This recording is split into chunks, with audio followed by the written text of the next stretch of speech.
Thank you. Hello and welcome. So little time, so much shit to cover. Let's get started. Okay, so Enshittification was picked as Word of the Year by whatever English Language Academy a couple of years ago. What I like about this chart is the color that they pick for the word Enshittification, very telling, but also the other options that are there, which are also, all of them are fun. Enshittification won by like a huge margin for a very good reason. So what is it? It's a term coined by Cory Doctorow, who is very well known in like the nerd community. He writes science fiction, and he's like a very big on nerdiness in general. And he wrote a blog post again a couple of years ago about Ancientification, and the idea was that the platform starts to exploit the user base and obviously the user experience suffers. You can think about a lot of software platforms that do that. The big one comes in mind, like Facebook and Twitter and what's not. And his view was socioeconomic. So the platform gathers users by providing value, and then critical mass locks users in, they cannot leave, and then the platform stops providing value and basically sells the users. And then like the marketing comes in and everything else, and kind of everything starts to be awful. What we're going to talk today is technical Enshittification, which is a purely technical view, obviously much more limited, but very relevant to a technical conference like JavaLand. My name is Baruch Sadogurski. I'm at JBaruch on those just mentioned, and many others. I'm a head of developer relations in a company called TaxCare, and I'm going to mention what we are doing in a second. Generally, very excited about developer productivity and very worried about the lack of. So this is a very big part of what we're going to talk about. My personal journey, I started as a developer 25 years ago, switched to DevOps with another company that you probably know called JFrog, and then developer productivity, all the rage in the last 4 or 5 years. Java champion, wrote a couple of books, DevOps tools for Java developers, and the Liquid software. A lot of it's about how to release software properly with tools that make us more productive. So welcome to take a look. The most important slide of this talk is this. If you go to speaking.jbaruch, and thank you Switzerland for the awesome first level domain that I abuse, you will find there a page dedicated for this talk. You can go there right now and see it. The slides are already uploaded there. The video, if I tapped all the correct buttons on my video camera, is being recorded right now as well. And all the links to everything that I'm going to mention, and it will be a lot. All the links are over there. The link to the show notes are in the bottom of every slide. Very convenient, together with hashtag JavaLand that you're welcome to use when you praise this talk on your social media. So my favorite Venn diagram in all things computers is this. And it's a Venn diagram. I bet you can relate. You might have some exceptions, software that you know really well and still like. This is a rarity. The majority of software doesn't deserve to be liked if you know it well enough, and this is for a very good reason that we are going to talk about. Now, not only everything is bad, everything is notably getting worse, and again, I'm sure you can relate. Right, so stuff like operating system that loses files. I mean, the main purpose of operating system is not lose files. It's like the one job. Stuff like, you know, Apple privacy, that's Apple. It's a great advertisement.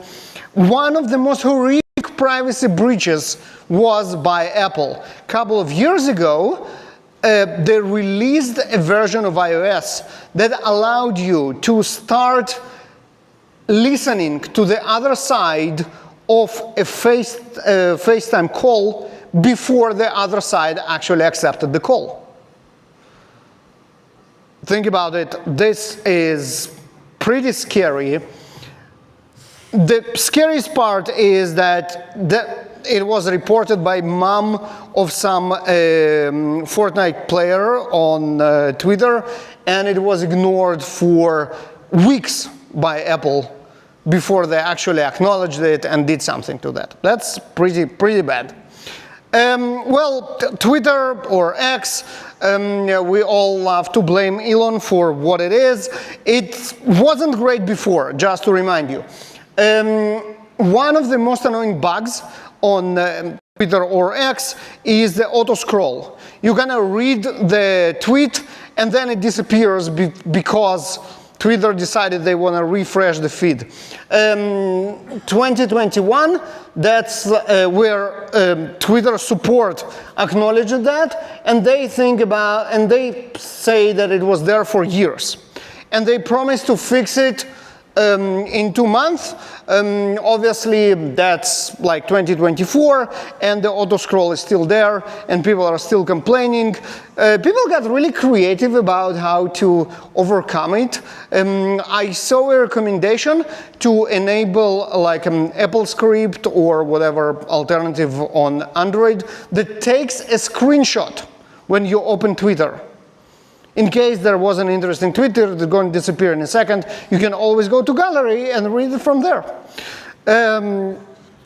It's just like, I mean, how hard it is to fix. Facebook used to say, move fast and break things. Well, they don't move fast anymore, so I'm not sure what's their excuse now. Just the platform bugs on Meta platform, open bugs are about 30,000 as of today. 30,000 bugs. That's a lot of bugs. I mean, should we speak about secure vaults that allow continuously breaching time after time? I look at you, LastPass. I used to like LastPass, and I used to use LastPass. And after first security breach back in 2015, I remember thinking, well, now they're going to really pay attention to this crap, and I can be sure that it's not going to happen again. And then it happened again in 2021, and then again in 2022, and the breaches are pretty severe. We are talking about like billing information which wasn't even hashed. And that's for secure vault, like protecting what is there was their main goal. Well, obviously, CrowdStrike that provides endpoint security for a lot of industries did a great job in providing endpoint security for airlines a year ago. No one could hack anything because it was completely down. I was traveling that day. That was a very surreal experience. I walked through the airport, and you know how they have a lot of digital signage, obviously the departures, the arrivals, advertisement, everything was blue screen of death. Everything. You go through the airport and you're surrounded by blue screen of death. And obviously my flight wasn't about to depart anywhere, but then I actually heard that there is one airline that is departing on schedule, and that was Southwest. No one exactly knew why, and only later we learned that the reason why the departure on schedule is because their software runs on Windows 3.1 last year. So obviously no endpoint security by CrowdStrike supports Windows 3.1, And I actually just went into Southwest counter ticket, bought a ticket, and flew home. It was absolutely surreal. Well, there are downsides on running on Windows 3.1. 3 years ago, holidays of 2022, Southwest was in a complete meltdown like for a week. Because just before holidays, there was a severe snowstorm in one of the regions that disrupted the schedule. The problem with this amazing software that runs 3.1 is that it's not really there. It's mostly coordinated by phone calls, like where the crew goes, where the pilots go, and everything else. And obviously, the effect of this snowstorm accumulated and was like a snowball that runs through entire operations, and eventually they just didn't know where their planes are, where their pilots are, where their crew are. And while everybody were on standby, the crews were in the hotels waiting for the call or just waiting online for scheduling, because the system was so clogged, it was absolutely paralyzing. In some day, half of the entire flights of Southwest through the entire country was cancelled, and the other half was delayed by at least 3 hours. So again, running on Windows 3.11 as of 2 years ago. Well, AI, let's add AI. What can possibly go wrong? Now we have some research about AI. The interesting part there is that 40% of software generated by AI have software of vulnerabilities in it. 40%. One of the biggest shit shows in the latest years was the latest release of Sonos app. Who uses Sonos? A couple of people. So it's basically like smart speakers and stuff, including headsets and headphones. There is a lot of smartness in there, so there is like an accompanying app, and they released a new version, or they tried to release a new version. This is the official press release in which they admit that since launch we found a number of issues. Now, this is an understatement of a century. 1.2 on Google Play. 1.2. Now, the reason why it's 1.2 because you cannot give 0 stars. Yeah, so that was really bad. The reason why I bring it, because we're going to use the Sonos example for talking about why it happened. A lot of information was revealed, and we can learn from it a great deal. Okay, so bugs everywhere, obviously, but also stagnation. Nothing new really happens, right? So what's new in the latest Android or iOS? The last one that you run. You got a notification, let's upgrade. You upgraded to a new version. Did you see any change at all? I mean, something. Not really. And it's going on for years. Same with operating systems. Windows 10 versus Windows 11. Anyone knows what's the difference? I mean, once upon a time you knew, right? You installed Windows, what it was like, Windows 95. And that was like huge difference from Windows 3.11. And then you installed Windows XP. And it was huge difference from whatever Windows 98, whatever was before. Now, what is even the difference?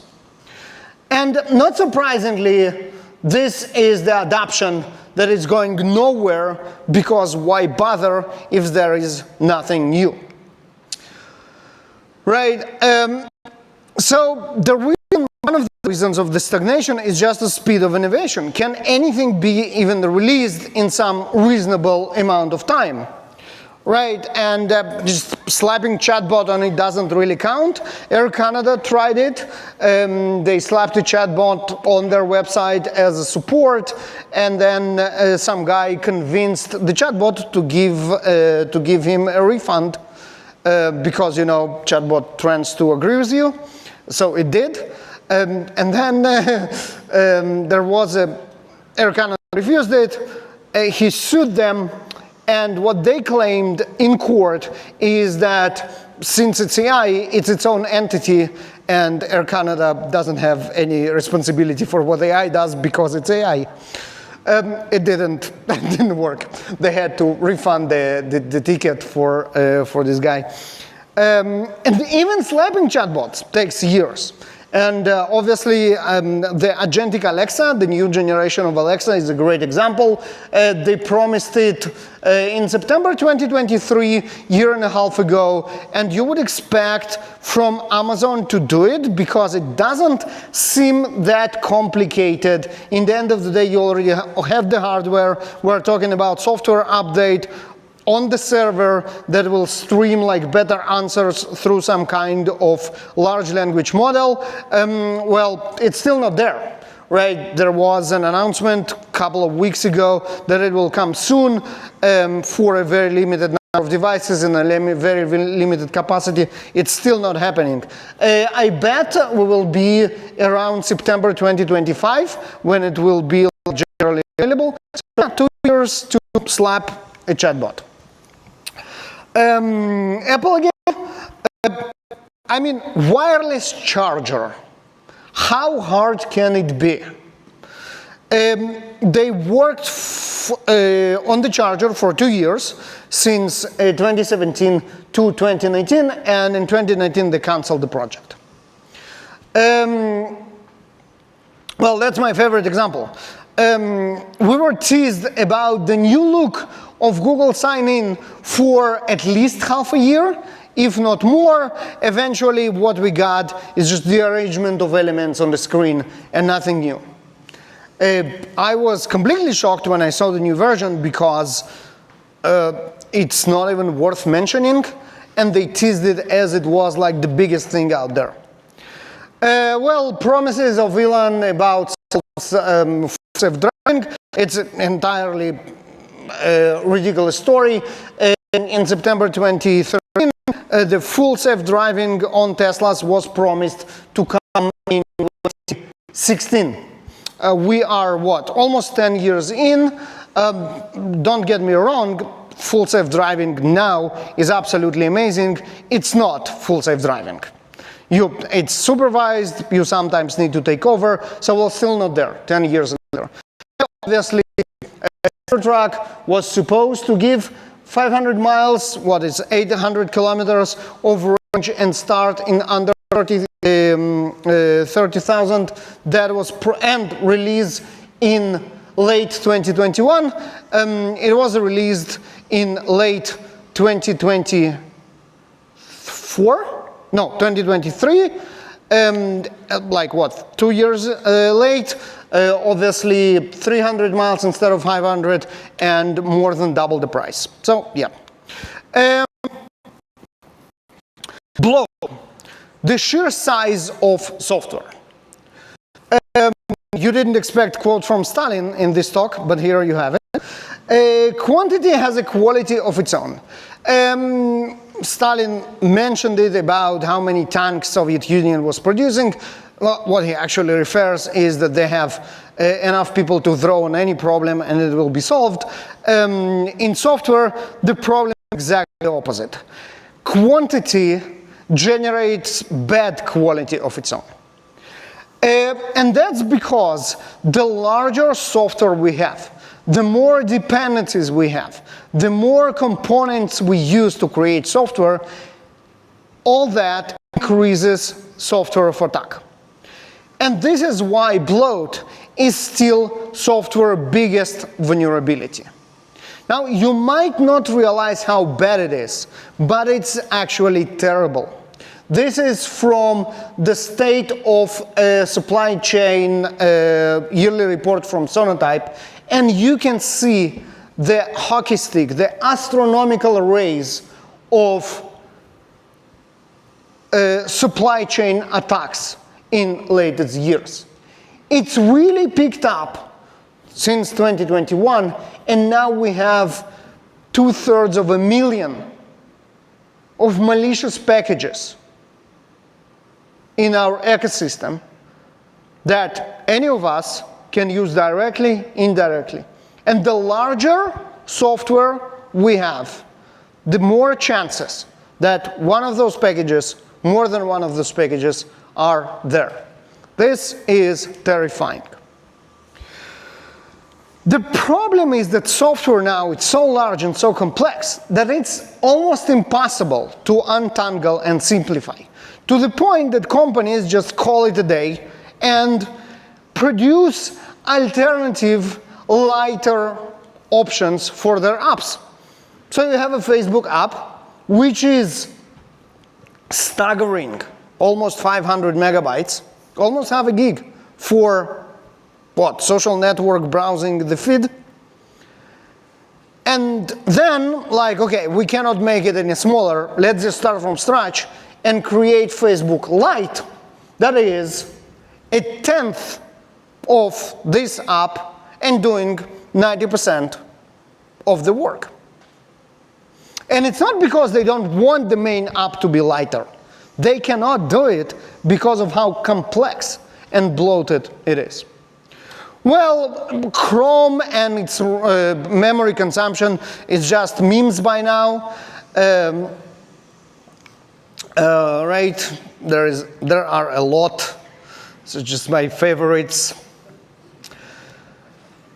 Now, the problem with Chrome in particular is that by now, Chrome become the backbone and the operating system of an entire family of different apps.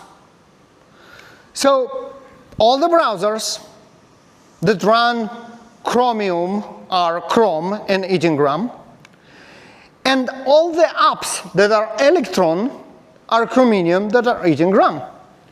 And there are a lot of apps that we use every day, stuff like Slack. Well, Skype not anymore, but 1Password and GitHub Desktop and Trello and Postman. There are a lot very good and very useful apps there. You use them together and you have a browser open. You really need this 4K, whatever, Pro Max MacBook Pro from Apple, just because you need all this RAM. And that is before you even opened an IDE. Here is another very telling example. This is Sumatra PDF. Sumatra PDF is an image viewer that allows you to see, to like look at PDF files, and its size is 16 megabytes, which is reasonable when you think about the amount of code that you need to write in order to render PDF files.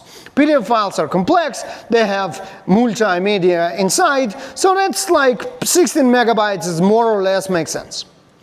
And this is the official PDF reader, 900 megabytes.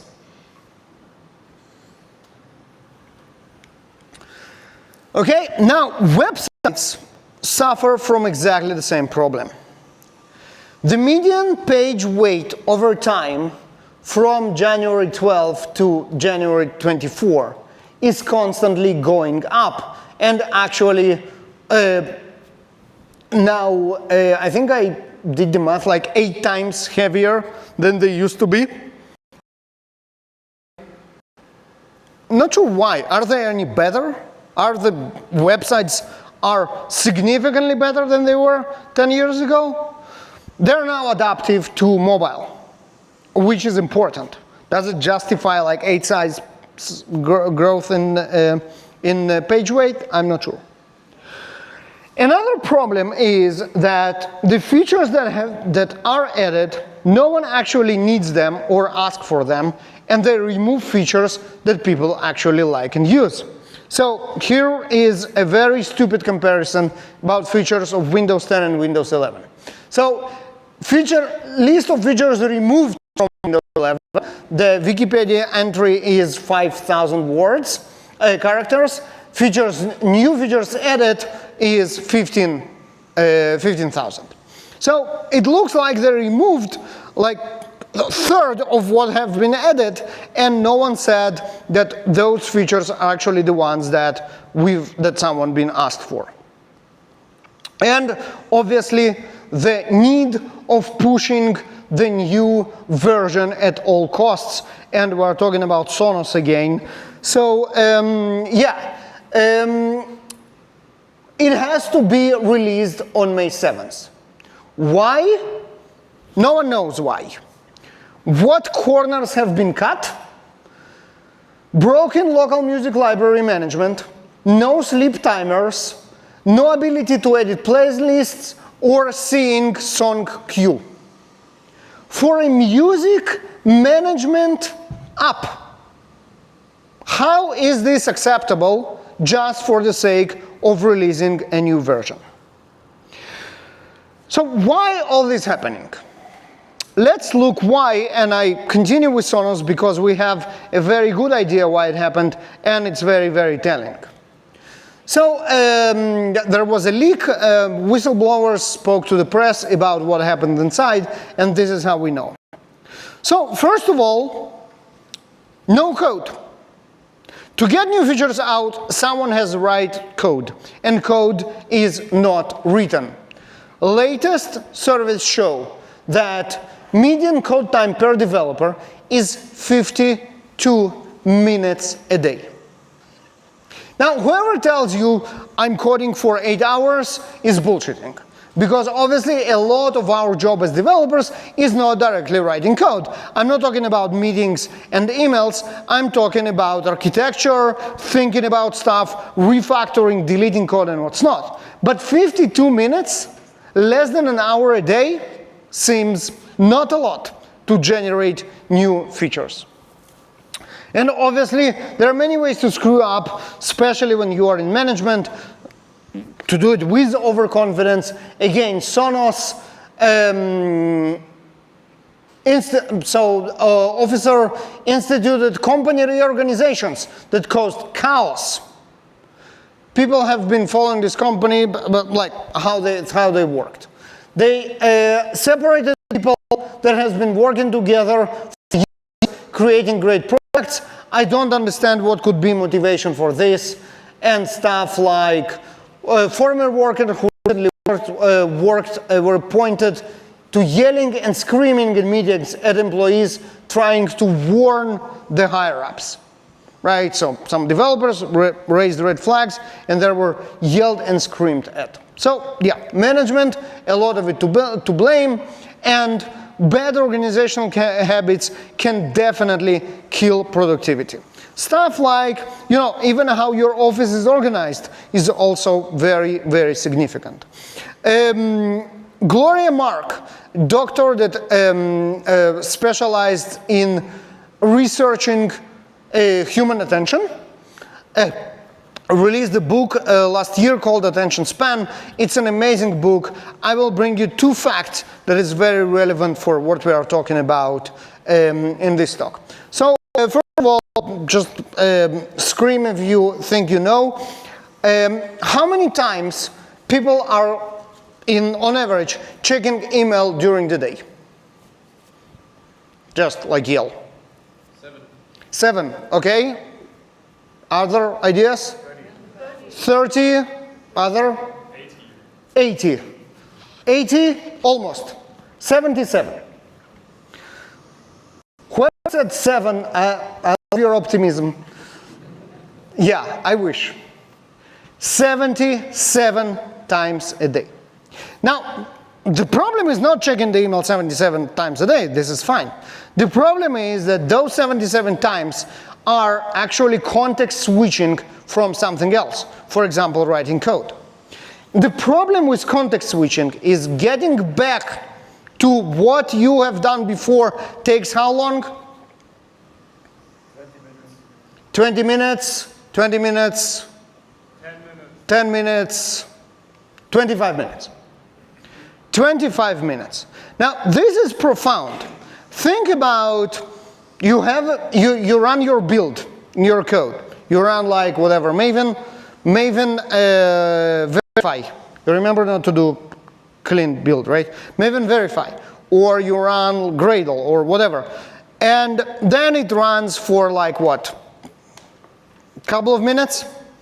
And you're bored and you switch to check email. How long your build takes now? 25 minutes. Because that's the time you will get back to it. And if everything finished in 3 minutes, it doesn't matter. It's always 25 minutes now. Rigid deadlines are also obviously terrible. And this is again Sonos. Sonos aim to release the new app at least a few weeks before ACE. ACE is the new headphones. At the time, update was originally supported to release in March, but was delayed due to software engineering challenges. It was delayed, yes, but it was delayed until May and no further. And software engineering challenges are not solved in 2 months. And obviously, bad code. You can't create value fast if you are drowning in technical depth. And that's again Sonos.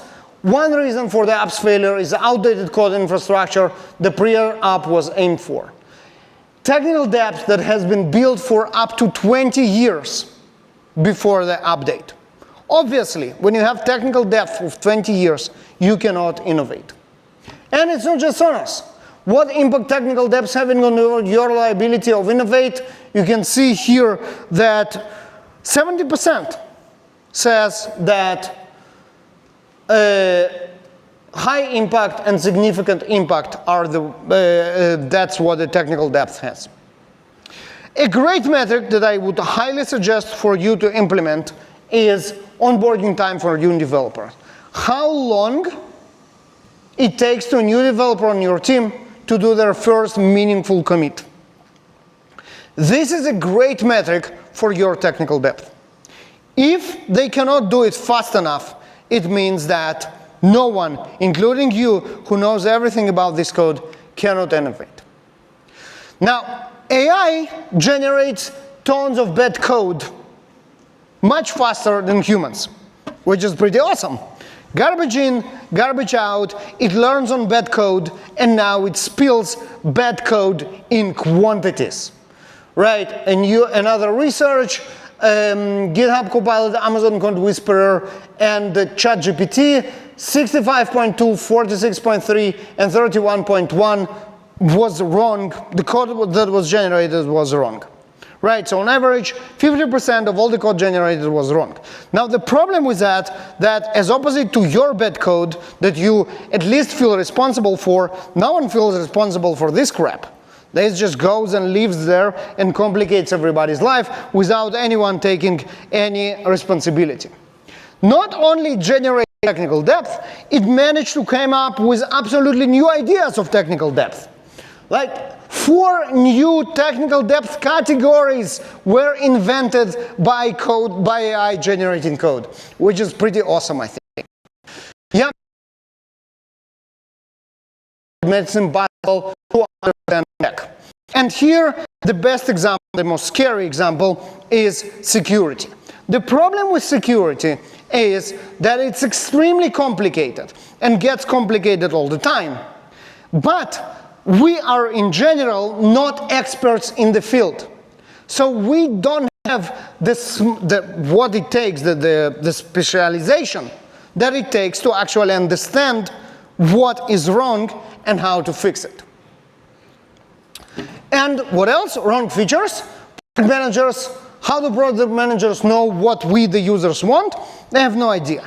Product management is mostly guesswork. 45% of organizations creating and modifying products and services rely on analytics. 55%, the rest of them are just guessing. Right? And let's just do whatever is trendful right now. TikTokification. That's a subset of Enshittification, and that's about making features that looks like TikTok everywhere.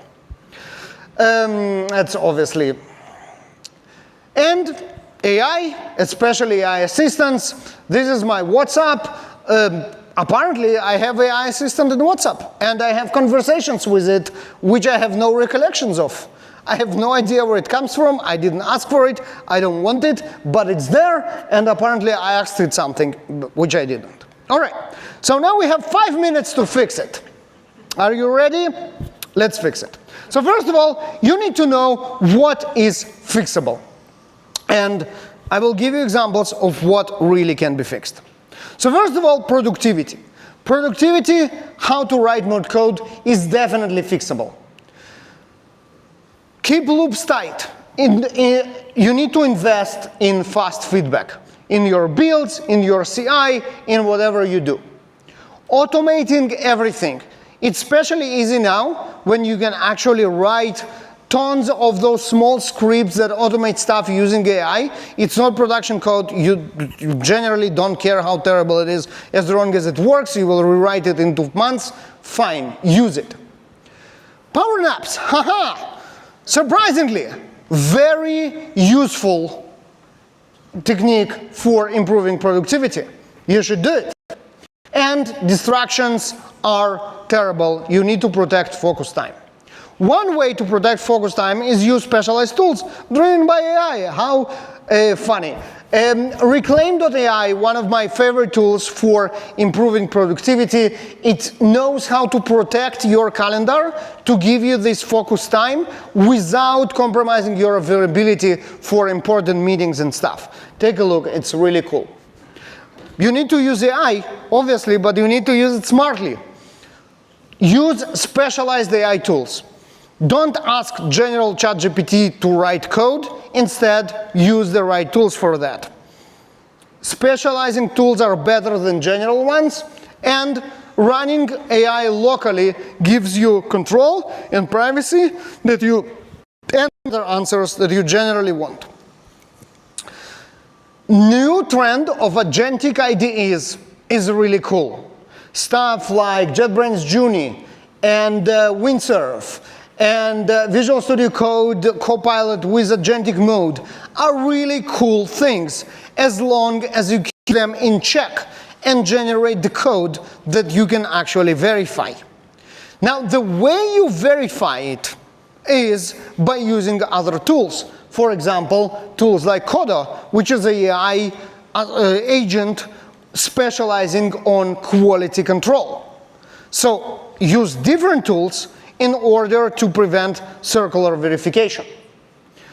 Agile. Yes, it is 2025, and we talk about Agile in the broad term of the word. Not the framework, not the daily stand-ups, not the whatever product poker, whatever it's called, but being Agile for real concepts.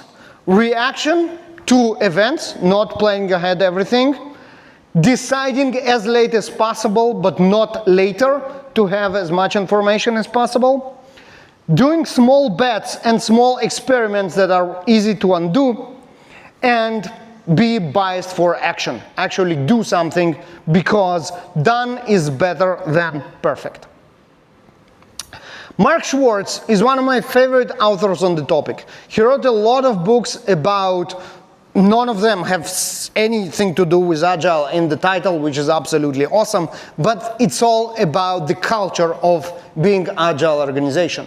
Out of those, if I would recommend two, that would be The Art of Business Value and War, Peace, and IT, but all of them are absolutely amazing. Extension to Agile is obviously DevOps. And again, concepts of DevOps, not necessarily the particular implementation. DevOps team is a very bad idea, but DevOps as an idea is definitely great. No manual work, automate all the things. Release something that should be done automatically all the time. If it hurts, you are doing it wrong, do it more until it becomes a habit. And feature flags are generally preferable to branch call. Write good code. That's easier said than done, but there are tools to make it happen. Write for people who are going to read this code. Don't be the smart ass that creates some crafty code that no one can able to understand, including you, by the way. Right? Because readable is generally better than clever.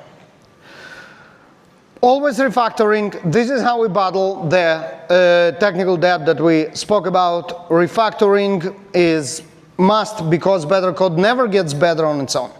Right? And this is how you kill technical debt before it kills you. Docs. The problem with docs is no one writes them, and when someone writes them, no one knows how to read them, where they are, and whatever. Again, AI can help. Tools like Naboo can bring the documentation right where you need it and when you need it. So again, be smart about how you use your docs. Think negatively about your code. Think positively about life, but negatively about your code. What does it mean? Hackers love optimistic developers. That means that we as developers forget about stuff that is not on our happy path, like error handling. It's important. Retries and fallbacks, again, something that makes the user happy, and we don't think about it because we just saw that it works and we keep going. And monitoring, obviously, is important because getting feedback when someone complains on social media that your website doesn't work is not a great way to do it. Know what you don't know, but don't panic. This is what I talked to you about security. You don't know security enough to battle all the supply chain attacks. This is fine. There is someone else there who knows. A lot of companies specialize on that, and the company that I work for, TaxCare, is one of them. Our tool, SecureChain for Java, will give you only libraries that were verified for supply chain attacks. And then you don't need to worry about it, which is cool. Talk to me if you are interested. And help your business. Just today, I saw an article about what's the difference between a beginner developer and a senior engineer. It's not how they write code. It's how they communicate with management. And this is 100% on point. Talk their talk. Faster time to market instead of we need to make our build faster. Sarcasm, we love it, doesn't usually work on managers. Surprises are bad. People hate when you surprise them with bad news. Be proactive about what to expect, flag issues early, and meeting sucks, they are, but if you don't communicate, this is the natural reaction. Let me tell you what's going on, I didn't hear from you for a month. If you write it down, you prevent meetings that you don't like. So everything is terrible, but it doesn't have to be. It's not just you, everything is terrible out there, and developer productivity and managerial decisions are to blame. You as developer can help both yourself, the management, and the organization, and we spoke about some of the things. You can find them at right here at speaking.jbaruch. When you have the slides, the video, all the links for everything I mentioned is out there. I'm Ajit Baruch. This is JavaLand. Thank you very much.